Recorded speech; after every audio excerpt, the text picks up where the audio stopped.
ಹಸುಗಳ ಕೆಚ್ಚಲು ಕೊಯ್ದಿದ್ದಂಥ ಕೀಚಕನ ಕಥೆನಲ್ಲಿ ನಾವು ನಿನ್ನೆನೆ ಮಾತನಾಡ್ತಾ ಇದ್ವಿ. ಈತ ಸಾಮಾನ್ಯವಾಗಿ ಇಂಥ ಅಪರಾಧ ಮಾಡೋದಕ್ಕೆ ಸಾಧ್ಯ ಇಲ್ಲ. ಒಂದೇ ಈತ ಹ್ಯಾಬಿಚುವಲ್ ಅಫೆಂಡರ್ ಆಗಿರಬೇಕು ಅಥವಾ ಈತನಿಗೆ ಯಾರೋ ಹೇಳಿ ಮಾಡು ಅಂತ ಕಳಿಸಿರ್ಬೇಕು. ಹಾಗಾಗಿ ಈತನ ಬಗ್ಗೆ ಕುತೂಹಲಗಳು ಸಹಜವಾಗೇ ಇತ್ತು. ಎಂಥ ಮನುಷ್ಯ ಇವನು ಅಂತ. ಈಗ ಈ ಕೇಸ್ಗೆ ಮೇಜರ್ ಟ್ವಿಸ್ಟ್ ಕೊಟ್ಟಿದೆ ಈ ಮನುಷ್ಯನ ವ್ಯಕ್ತಿತ್ವ.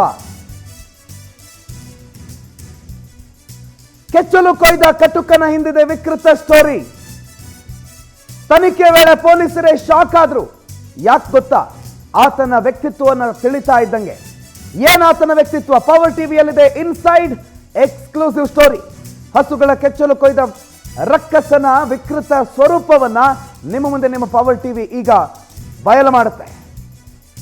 ತನಿಖೆ ನಡೀತಾ ಇದೆ. ತನಿಖೆ ಸಂದರ್ಭದಲ್ಲಿ ಒಂದಿಷ್ಟು ವಿಚಾರಗಳನ್ನು ಆತ ಬಾಯ್ಬಿಟ್ಟಿದ್ದಾನೆ. ಏನೇನಾಯ್ತು, ತಾನು ಯಾಕೆ ಹೀಗೆ ಮಾಡಿದೆ ಅನ್ನೋ ವಿಚಾರವನ್ನು ಹೇಳ್ತಾ ಇದ್ದಾಗೆ ಪೊಲೀಸರೇ ಶಾಕ್ ಆಗಿದ್ದಾರೆ. ಆತನ ಬಗ್ಗೆ ತಿಳಿತಾ ಇದ್ದಂಗೆ ಪೊಲೀಸರಿಗೆ ಶಾಕ್ ಆಗಿದೆ. ಯಾಕಂದ್ರೆ ಘಟನೆಗೆ ಕಾರಣ ವಕ್ಫು ಅಲ್ಲ, ಧರ್ಮದಂಗಲ್ಲೂ ಅಲ್ಲ. ಬಂಧಿತ ಆರೋಪಿ ಹಿಂದೆ ಒಂದು ವಿಕೃತ ಸ್ಟೋರಿ ಇದೆ. ಆತನ ಮನಸ್ಥಿತಿಯ ಒಂದು ವಿಕೃತಿ. ಕಾಟನ್ಪೇಟೆ ಪೊಲೀಸರು ತನಿಖೆ ಮಾಡೋ ಸಂದರ್ಭದಲ್ಲಿ ಆ ವ್ಯಕ್ತಿಯ ಹಿಸ್ಟ್ರಿ ಬಯಲಾಗಿದೆ. ಕೇಸ್ ದಾಖಲಾಗ್ತಾ ಇದ್ದಂಗೆ ಪೊಲೀಸರು ಅಲರ್ಟ್ ಆದ್ರು. ಏರಿಯಾ CCTV ಪರಿಶೀಲನೆ ಮಾಡಿದಾಗ ಆರೋಪಿ ಯಾರು ಅನ್ನೋದು ಗೊತ್ತಾಯಿತು. ಆರೋಪಿಯ ಸುಳಿವನ್ನ ಅರಸಿ ಹೋದಂತ ಪೊಲೀಸರು ಆತನನ್ನ ಪತ್ತೆ ಹಚ್ಚೋದ್ರಲ್ಲೇ ಯಶಸ್ವಿಯಾದ್ರು. ವಿಚಿತ್ರವಾಗಿ ಓಡಾಡ್ಕೊಂಡಿದ್ದ ಈತ ನಸೂರು ಈ ಆರೋಪಿಯನ್ನ ಕೊನೆಗೂ ಅರೆಸ್ಟ್ ಮಾಡಿದ್ರು. ಆತನ ಟೆಕ್ನಿಕಲ್ ಎವಿಡೆನ್ಸ್ಗಳನ್ನು ಆಧರಿಸಿ ಪೊಲೀಸರು ಆತನನ್ನ ಬಂಧನ ಮಾಡಿದ್ರು. ಆದರೆ ಒಂದೊಂದೇ ವಿಚಾರಗಳು ಹೊರಗಡೆ ಬರ್ತಾ ಇದ್ದಂಗೆ ಪೊಲೀಸರೇ ಶಾಕ್ ಆಗಿದ್ದಾರೆ.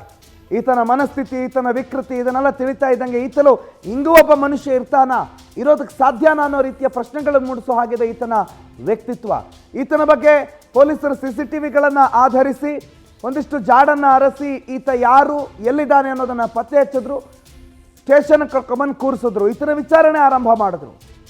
ಈತ ಹಿಂಗೆಲ್ಲ ತಪ್ಪು ಮಾಡಿದ್ದಾನೆ, ರಾತ್ರಿ ಕುಡಿದ ನಶೆನಲ್ಲಿ ಹಿಂಗೆಲ್ಲ ಆ ಹಸುವಿನ ಕೆಚ್ಚಲನ್ನು ಕೊಯ್ದು ವಿಕೃತಿ ಮೆರೆದಿದ್ದಾನೆ ಅನ್ನೋದು ಗೊತ್ತಾಯಿತು.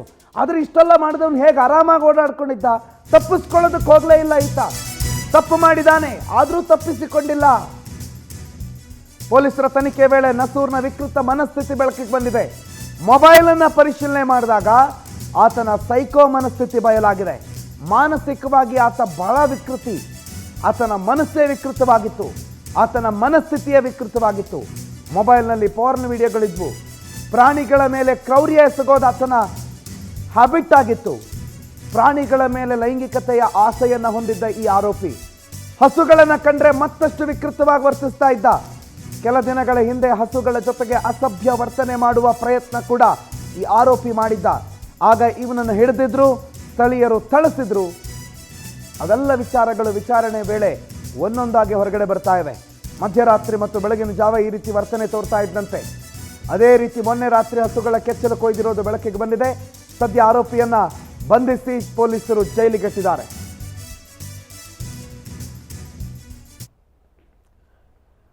ಈತನ ಕಹಾನಿ, ಈತನ ಸ್ಟೋರಿ ಒಂದೊಂದೇ ಹೊರಗಡೆ ಬರ್ತಾ ಇದ್ರೆ ಈತ ಎಂಥ ವಿಕೃತಿ ಅಂತ ಗೊತ್ತಾಗತ್ತೆ. ಇವನ ಮೊಬೈಲ್ ಫೋನ್ ಚೆಕ್ ಮಾಡಿದಾಗ ಮೊಬೈಲ್ನಲ್ಲಿ ಪಾರ್ನ್ ವಿಡಿಯೋಸ್ ಇದ್ವು. ಅದ್ರ ಜೊತೆಗೆ ಹಸುಗಳ ಮೇಲೆ, ಪ್ರಾಣಿಗಳ ಮೇಲೆ ವಿಕೃತಿ ಮೆರೆಯುವಂಥ ಒಂದಿಷ್ಟು ವಿಡಿಯೋಗಳು, ಫೋಟೋಗಳೆಲ್ಲ ಇದ್ವು.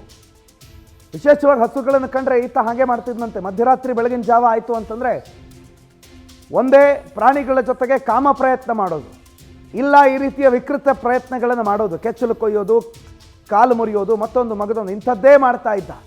ಹಿಂದೆ ಪ್ರಾಣಿಗಳ ಜೊತೆಗೆ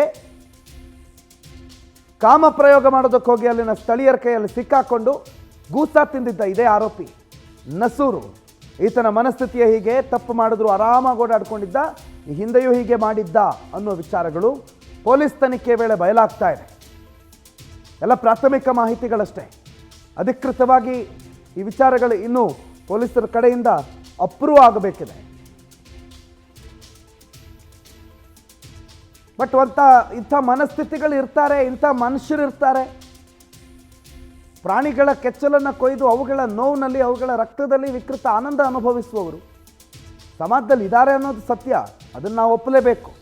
ಆದರೆ ಅದ್ಯಾವುದು ಧರ್ಮದಂಗಲ್ಲು ಕಂಡ್ರಾಗಲ್ಲ, ಕಾಮಧೇನುಗೇನೋ ಮಾಡಬೇಕು, ಗೋಮಾತೆಗೇನೋ ಮಾಡಬೇಕು ಅನ್ನೋ ಮನಸ್ಥಿತಿ ಈ ವ್ಯಕ್ತಿಯಲ್ಲಿ ಇದ್ದಂಗೆ ಕಾಣ್ತಾ ಇಲ್ಲ. ಸತ್ಯಾಸತ್ಯತೆ ತನಿಖೆ ನಂತರವೇ ಗೊತ್ತಾಗಬೇಕು. Subject to investigation, yes. But ಅಂಥ ಮನಸ್ಥಿತಿಗಳಂತೂ ಇದ್ದಾವೆ ಅನ್ನೋದನ್ನು ನಾವು ಒಪ್ಪಲೇಬೇಕು. ಅಂಥ ಎಲ್ಲ ಮನಸ್ಥಿತಿಗಳು, ಇಂಥ ಮನಸ್ಥಿತಿನೂ ಇದೆ. ಈ ವ್ಯಕ್ತಿ ನಸೂರು ಪ್ರಾಣಿಗಳ ಮೇಲೆ ಒಂದೇ ಕೋಪ, ದ್ವೇಷ, ಇಲ್ಲ ಕಾಮ, ಇದನ್ನೆಲ್ಲ ಪ್ರಯೋಗ ಮಾಡೋ ಪ್ರಯತ್ನ ಮಾಡ್ತಾ ಇದ್ದ. ಪಾನ್ ಅಡಿಕ್ಟ್ ಆಗಿದ್ದ, ವಿಚಿತ್ರವಾಗಿ ಓಡಾಡ್ಕೊಂಡಿದ್ದ. ಎಲ್ಲೋ ಬಿಹಾರದಿಂದ ಬಂದು ಬೆಂಗಳೂರಿನಲ್ಲಿ ಯಾವುದೋ ಒಂದು ಅಂಗಡಿನಲ್ಲಿ ಹೆಲ್ಪರಾಗಿ ಕೆಲಸ ಕೂಡ ಮಾಡ್ತಿದ್ದ. ಹೆಲ್ಪರಾಗಿ ಕೆಲಸ ಮಾಡ್ತಿದ್ದಂತಹ ಈ ಮನುಷ್ಯ ಇಂಥ ವಿಕೃತಿಗಳನ್ನು ಹೊಂದಿ ಹಸುಗಳ ಕೆಚ್ಚಲು ಕೊಯ್ದಿರೋ ಪ್ರಕರಣದಲ್ಲಿ ಈಗ ಕೊನೆಗೂ ಬಂಧಿತನಾಗಿದ್ದಾನೆ, ಅರೆಸ್ಟ್ ಆಗಿದ್ದಾನೆ.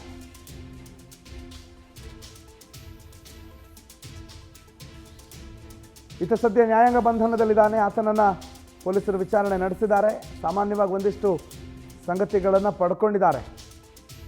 ಆದರೆ ಸತ್ಯಾಸತ್ಯತೆಗಳ ಪರಿಶೀಲನೆ ಆಗಬೇಕು. ಹೇಳಿ ಕೇಳಿ ಅದು ಬಹಳ ಸೂಕ್ಷ್ಮಾತಿ ಸೂಕ್ಷ್ಮ ಪ್ರದೇಶ. CC ಕ್ಯಾಮ್ರಾ ಇಲ್ಲ, ಸಣ್ಣ ರಸ್ತೆ, ಗಲ್ಲಿ ರೀತಿಯ ರಸ್ತೆಗಳು.